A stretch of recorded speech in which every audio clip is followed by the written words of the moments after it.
allons passer à autre chose, à un autre sujet, et qui fait aussi polémique dans l'opinion. Je pense que c'est Ferdinand qui a jeté la pierre dans la lagune la semaine dernière, ou bien ce week-end, en parlant du lycée d'Alido Gomé, qui est dans un état qui est en voie de disparition, si on peut le dire comme ça. Et oui, Joël, voilà, je me tourne vers vous. Lycée d'Alido Gomé, est-ce que vous avez des informations sur ce lycée, le bradage, comment on vend les terres à côté, comment on approche les salles de classe même? Mais quand tu rentres dans certaines salles de classe, il y a le toit qui veut s'envoler. Quand il pleut, la salle est inondée. Quand le soleil est là, les rayons solaires frappent les élèves dans les classes. Non, mon frère, c'est plus que malheureux et indignant. Ce que le sort qu'on réserve aujourd'hui au lycée d'Alido Gomé, qui, je le rappelle, est un des fleurons de l'enseignement technique.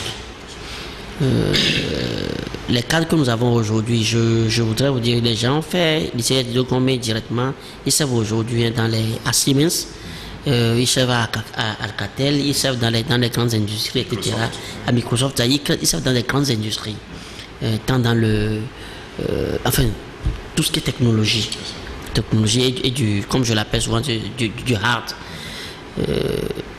Lycée d'Alido Gomé et de Renault hier, c'est-à-dire l'éducation a été assez solide. Parce que l'école, c'est à la fois l'instruction et l'éducation. Et on te prend un modèle. Et combien d'enfants DADEMA n'ont pas fait le lycée d'Alido Gomé, où les a confiés à la rigueur des censeurs Bataba, de Souza, etc. Et aujourd'hui, ce lycée est devenu un gâteau que les gens veulent dépecer. Or, un peu comme Ferdinand l'avait dit dans son post sur les réseaux sociaux, ceux qui ont plus de 40 hectares avaient une vision pour le lycée. Ça dit, c'est pas les salles de classe qu'on voit là. Et la vision ne s'arrêtait pas là. Ça dit que c'était une vision. On sait très bien que déjà, à l'époque, quand on croyait le lycée d'Alido Gomé était déjà urbanisé, on savait que vu l'urbanisation, la demande sera forte, on aura besoin de plus de salles de classe, on aura besoin des infrastructures parce que quand on parle d'infrastructures en matière de formation, ce n'est pas seulement les salles de classe, ce n'est pas seulement les laboratoires, mais il y a des infrastructures socio-éducatives, des terrains de jeu, il y a des logements, des ateliers de travaux manuels, etc. C'est un ensemble, c'est un complexe, c'est tout un complexe qu'on crée. Aujourd'hui, on peut dire, au moins on a fait utile avec les 10 hectares qu'on a amputés pour construire l'IFAD, parce que c'est dans le prolongement de l'enseignement. Mais les 12 hectares, déjà on avait dénoncé cela. Les 12 hectares qu'on a pris pour le projet Mokpokpo. Dans la dernière émission, nous avions relevé la façon dont le problème de transport, le problème d'accès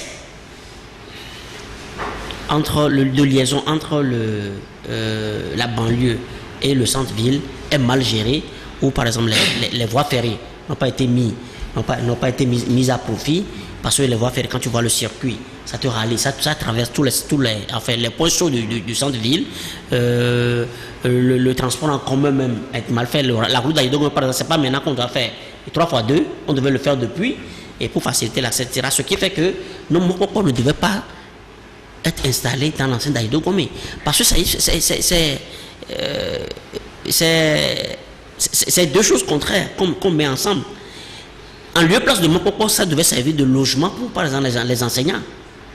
Un peu comme on a fait au Bon Carré, au lycée de Tocoin, où, à côté, vous voyez, il y a les terrains, il y a le logement des enseignants. Donc, à lieu et place de Mokpokpo, on devait mettre le logement des enseignants, ce qui n'est pas le cas. Maintenant, on met une cité où le coût même du minimum, c'est la chambre salon à 75 millions, je crois. Non, 3 chambres salon duplex à 75 millions. Après, celle qui est au milieu est à 42 500 000 et la dernière chambre salon 35 millions. 35 millions. Comme nous avons dit, je crois qu'on va le montrer à l'écran, de la une de cette parution-là, que c'est un cadeau empoisonné. C'est un cadeau empoisonné. et on l'installe là. Maintenant, ça ne suffit pas, on veut prendre encore 10 autres hectares. Mais cela veut dire quoi? Est-ce que la vision, c'est de déplacer carrément le lycée? Parce que, puisque les gens ne rendent compte à personne, on se demande si vraiment à la présidence, si vraiment, comme on l'avait dit, est-ce qu'il y a un capitaine à bord du bateau Togo? Parce que c'est un monsieur proche du chef de l'État qui pilote ce projet avec des étrangers. Et bien avant même, il y a, tu sais, dans ce pays, on a toujours le même mot, toujours le même mode opératoire. C'est-à-dire qu'on teste. Le lycée d'Aïdogo, mais quand vous allez dans l'aile nord, c'est-à-dire le versant nord, derrière le lycée, des individus se sont déjà permis d'amputer un lot qu'on vend. C'est-à-dire qu'un individu, il se prévaut de quoi? Il rentre dans la parcelle du lycée, on vend 2 lots à des citoyens vendant des citoyens, les gens s'installent, ils font des documents dessus, on n'a rien dit. Et quand on a fouillé, c'est des proches du parti au pouvoir qui ont fait ça, parce qu'ils se prévoient d'être bien ancrés, bien assis. On en a fait. Mais aujourd'hui, quand on veut prendre encore, c'est 8 ou bien 10 hectares, on veut prendre encore, mais il y a une volonté résolue carrément de dépecer ce lycée-là. Mais à quelle fin et jusqu'où? On espère qu'au sortir de cette émission, on va arrêter, on va leur dire halt, on va leur dire stop. Et moi, personnellement, je suis même partant sur qu'on réduise même la parcelle concédée à Mokopo. Parce que des villas, des cités du genre Mokopo devaient se retrouver vers Akepe, enfin un peu hors de la ville, où l'urbanisation n'est pas encore arrivée, et on trouve des moyens pour ces gens-là. On prend en compte en même temps le problème d'accès à la ville, et pour faire utile. Merci beaucoup, Joël. Il faut sauver le lycée technique de Gomé. C'est toi qui as lancé la lettre.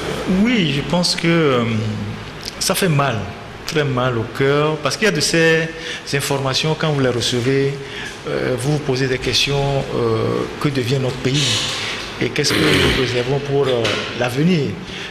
Joël vient de faire tout un long développement.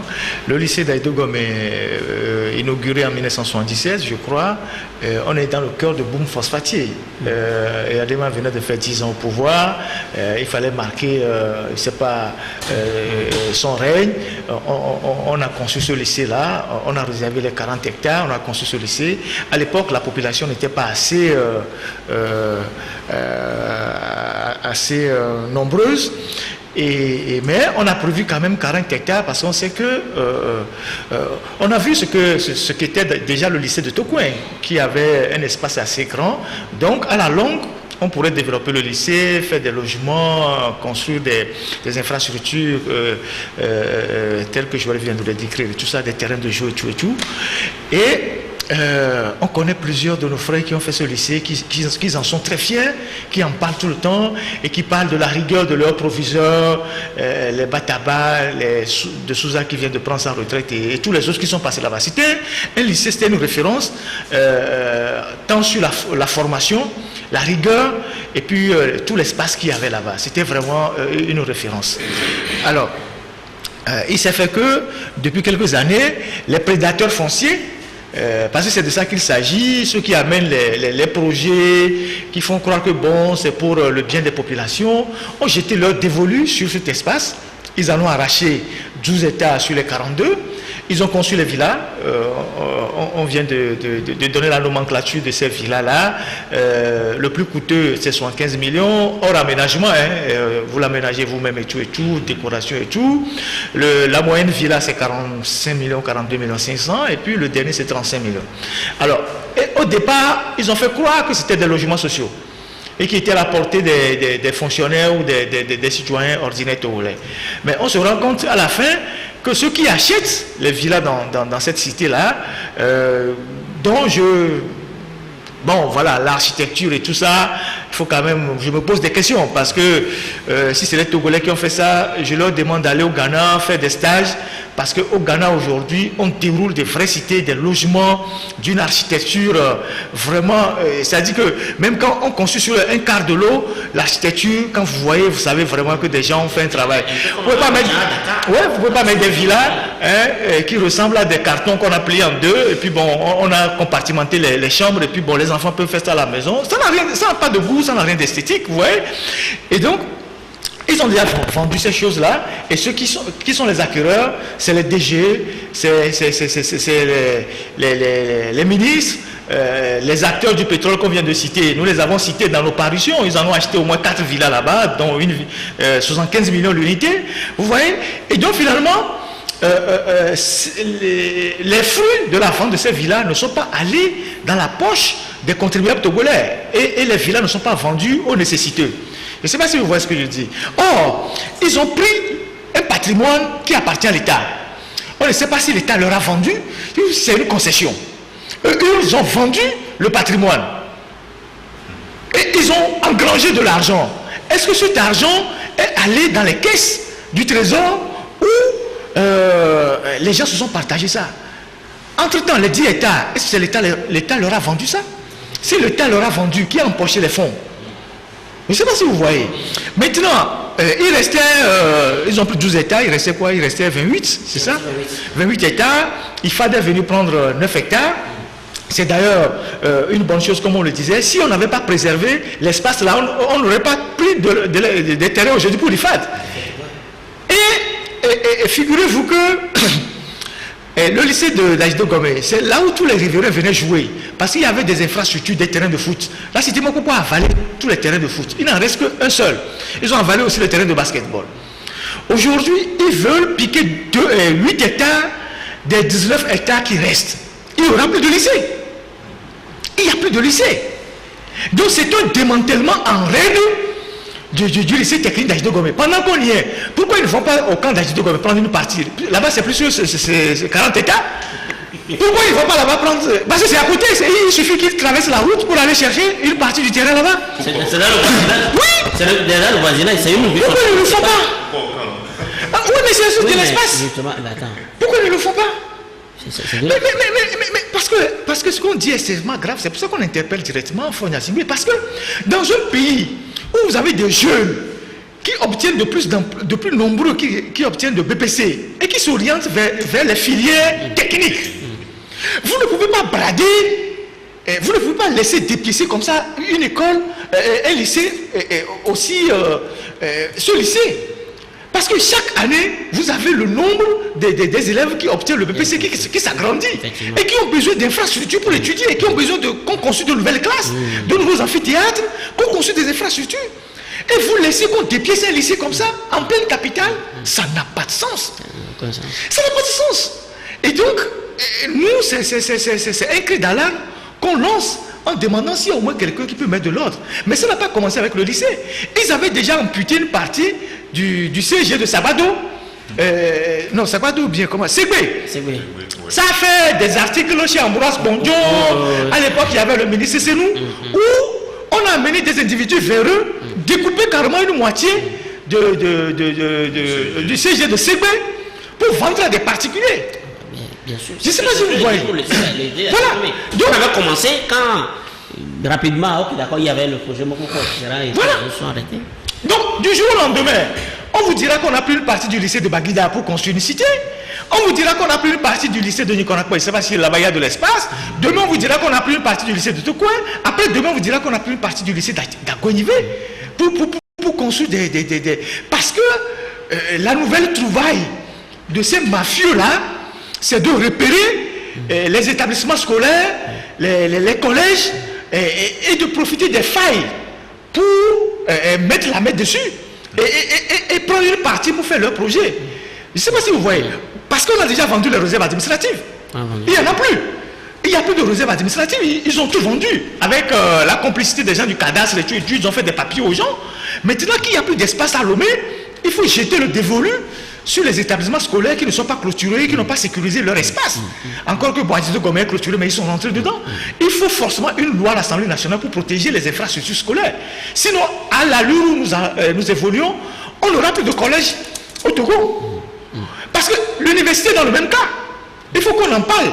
L'université de Lomé, telle que nous la connaissons, et ça fait le tour juste au GTA, parce que c'était un espace réservé depuis longtemps. C'est au moins 3 quartiers. On est venu, on a coupé une partie de GTA là, on a coupé une partie pour faire une station d'essence, après on a coupé un peu pour faire GTA, et tous les services que vous voyez là-bas, la caisse et tout. Et après il y avait l'école du parti, qui est devenu le campus Nord. Donc on avait déjà séparé ça. Et il y a le côté qui va vers l'Omégan, tout ça là. Les gens sont sortis un matin pour proposer une solution bancale qui consistait dans le processus d'indemnisation à rétrocéder une partie des terres aux propriétaires que eux-mêmes ils ont acheté. Effectivement. En amputant maintenant une grande partie de l'université. Ceci s'est passé. Ils ont dit, au lieu de donner de l'argent aux propriétaires, ils ont dit non, qu'on vous donne les terres, sachant que c'est eux-mêmes qui vont les reprendre. Et dans le processus d'indemnisation, Liberté a fait un gros dossier là-dessus. Les ministres qui étaient là à l'époque ont pris 5 lots, on en a donné, il semble qu'on en a octroyé au chef de l'État, on a octroyé des gens, ils se sont partagés comme un gâteau les terrains qu'ils sont en train de revendre. Des gens payent des lots là-bas à 10 lots à 500 millions. Oui, qu'ils sont en train de revendre. 500 millions qui ne servent aujourd'hui à seulement rien. Oui, qu'ils sont en train de revendre, mais entre-temps, ils ont amputé l'université d'une grande partie. Cette université, toute la parcelle qui est prise là, on peut construire des logements pour les étudiants. On peut faire les infrastructures de sport pour l'université. On peut construire des laboratoires. On peut construire pas mal de choses. L'université de Lomé aujourd'hui, je ne sais plus quel est le chiffre, mais il semble que le chiffre ne cesse d'augmenter tout le temps. Vous mettez tous ces étudiants où? Vous les mettez où? Et donc, il y a un laxisme dans la préservation du patrimoine foncier de l'État, et ça profite aux individus véreux qui connaissent les failles, qui s'introduisent et qui détournent les terrains à des fins particuliers. Et donc le lycée d'Agido Gomé est en train de subir ce sort-là, et il est important. C'est un crime, moi je le dis, un crime contre l'éducation. Dans un pays où vous avez aujourd'hui la moitié des ministres, ou bien le tiers des ministres qui sont au gouvernement, qui sont des universitaires, il faut arrêter ça. Il faut qu'ils interpellent le président de la République pour arrêter ça. Les gens qui veulent construire des cités, ils n'ont qu'à aller à Bagbe, Badja, à Répé, je ne sais pas où, on peut leur donner les quartiers là, et juste à Belouvé, il y a des terres pour construire des cités et décongestionner. Et ça permet même d'urbaniser également, d'apporter de la lumière à ces milieux. Oui. Et Ferdinand, comme au-delà de la remarque que tu as faite, mais je me rends compte que à ce jour, dans les années, à partir de 2010-2015, on s'est rendu compte qu'on s'est trompé, il n'y avait pas de vision pour nos CEG, c'est-à-dire que les collèges d'enseignement général, qu'on a dû, sous l'assaut de la forte natalité, de la forte demande, on a dû les transformer en lycée. Ouais. Exactement. Le CEG Tokonsan ne serait pas, s'il y avait une vraie vision, le CEG Tokonsan ne serait pas, on a été obligé de le transformer en lycée Tokwe 2. Parce que tu vas à Baguida, le CG Baguida est devenu un lycée. Les CG sont devenus des lycées. Oui. Est devenu lycée. Oui. Mais ça veut dire qu'il n'y a jamais eu de vision. Oui. On a passé le temps à se tirer dans les pattes, à faire des querelles inutiles, pendant que, comme quelqu'un le dit, nos enfants grandissent. Oui. Nos enfants nous rejoignent. Mais là, il n'y a pas. Il n'y a pas d'espace réservé. Il n'y a pas d'espace réservé. Pour construire de nouveaux lycées. Même les deux lycées, lycée Toko 1 et lycée Toko 2, seront bientôt débordés. Oui. Parce que quand tu te pointes à 11h, les enfants ne commencent pas à sortir, te demandent, mais attends, aujourd'hui, même les privés, quelle que soit la volonté des privés, ils n'arrivent pas à absorber toute la demande. Et alors, quand nous parlons également du lycée, de l'université de Lomé, mais quand on a vendu cette terre-là, ce terrain, avec l'argent de l'indemnisation qu'on n'a pas versé, on aurait pu l'utiliser ne serait-ce que pour électrifier. Ouais. C'est-à-dire qu'on sente que c'est une université quand tu passes. Ouais. Quand tu arrives à Lomé, tu ne peux pas montrer du doigt l'université. C'est-à-dire que c'est une zone noire que tu montes là, les gens te demandent que c'est une université. Mais quand tu passes le versant ouest de l'université, là où on a donné des terres, vous voyez que souvent les jeunes sont là, ils ils surfent sur les réseaux. Ils manipulent leur qui sont téléphone là, mais intelligent. ils sont exposés à tout, Ouais. à tous les dangers. Bon, bravo, Kokoroko en train de bitumer les voies, etc. Mais pendant ce temps, il faut qu'on le critique également parce que c'est une grande zone d'insécurité. Tout ce versant de l'université, c'est une grande zone d'insécurité qui est là et qu'on laisse à la merci, on laisse tout le monde à la merci. Quand tu circules, tout peut t'arriver à n'importe quel moment. Tu ne saurais même pas que c'est une université. Mais tu sais, Isidore, les Allemands avaient un très bon plan pour la ville de Lomé. Il aurait fallu juste continuer sur ce que les Allemands ont laissé. C'est vrai que l'administration française a fait quelques modifications, mais il aurait suffi juste de continuer, qu'on n'en serait pas là aujourd'hui. Parce que après, qu'est-ce qui s'est passé? On a eu tous les individus de moralité douteuse, les véreux, géomètres, tout ce que tu sais, qui ont tracé les rues. Ils n'ont que la rapacité. Qui ont tracé les rues bancales. Tu prends une rue et puis tu n'as pas de continuité. Tu rentres dans un truc, tu ne t'en sors pas. Et donc, ils ont, c'est pas dénaturé l'image, ou c'est pas l'urbanisation de la ville, au point qu'aujourd'hui, on se retrouve dans une situation où Lomé est une ville qui n'a pas d'espace public, qui n'a pas de parc, qui n'a pas de forêt. Vous savez que Ouaga, par exemple, une grande forêt créée par Sankara, une grande forêt. Accra, tout autour de la ville d'Accra, il y a des forêts préservées. Oui, mais bientôt, où les gens sortent. Nous allons mettre un tel un milliard. Où les gens sortent. 1 milliard de plans. Où les gens sortent de la ville d'Accra pour aller respirer de l'air naturel. Et vous voyez toute la zone je ne sais pas comment on l'appelle, de Zio là. Tout le lit de Zio où les gens s'installent dans les marécages là. Dans un pays où les gens ont de la vision, on dégage tous ces gens-là. Et on entoure la ville d'une ceinture de forêt qui permet de préserver la nature. Parce qu'on est dans une ville où, quand on fait même les routes, il n'y a pas... on ne plante pas les arbres pour suivre les routes. Je ne sais pas si vous voyez, il n'y a pas de verdure. On dégage tout, on coupe les arbres, on coupe tout. Et donc, il y a une chaleur étouffante dans la ville de Lomé, ce qui n'était pas le cas avant. Tout cela participe aux caprices climatiques que nous connaissons. Oui, caprices climatiques que nous connaissons. Évidemment, vous voyez. Et donc, bon, il y a eu les nouveaux maires. La dernière fois, je m'amusais avec quelqu'un en disant, bon, depuis que ça fait la deuxième année que les nouveaux maires sont là, je n'ai pas encore entendu un seul maire dire, j'ai un projet d'environnement implémenté dans ma mairie. C'est-à-dire que puisqu'on a saucissonné la ville de Lomé et qu'on a accordé aux gens des espaces qui ne sont pas assez larges, c'est facile à gérer. Et donc s'il y a par exemple une commission environnementale dans une mairie, on peut envisager de reboiser toutes les rues du territoire municipal de manière à amener les populations à contribuer à l'arrosage permanent pour que on puisse avoir une verdure. Ça peut être un challenge même entre les mairies. Je ne sais pas si vous voyez ce que je dis. Et on peut même aller chercher des espaces et des espèces à planter même de l'extérieur pour innover. Vous prenez une ville comme Johannesburg, quand vous voulez atterrir à Johannesburg, vous ne voyez pas la ville. Et la ville est sous les arbres. Vous ne voyez pas la ville. Et à Johannesburg, pour couper un arbre, il faut avoir une autorisation. Sinon, vous allez en prison. Vous voyez. Et donc, on a besoin que l'espace soit agréable pour mieux y vivre. Je ne sais pas si vous voyez. Mais Lomé, c'est l'anarchie. C'est l'anarchie totale.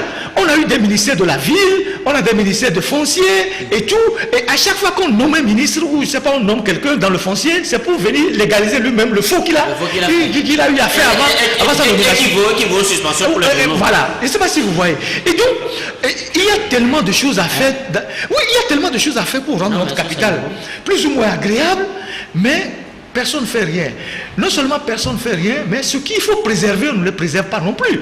Je ne sais pas si vous voyez ce que je dis. On ne les préserve pas non plus. Donc, ça fait mal au cœur de voir aujourd'hui, en tant que parents, qu'on est en train de dépiécer les établissements où nos enfants pourront fréquenter demain.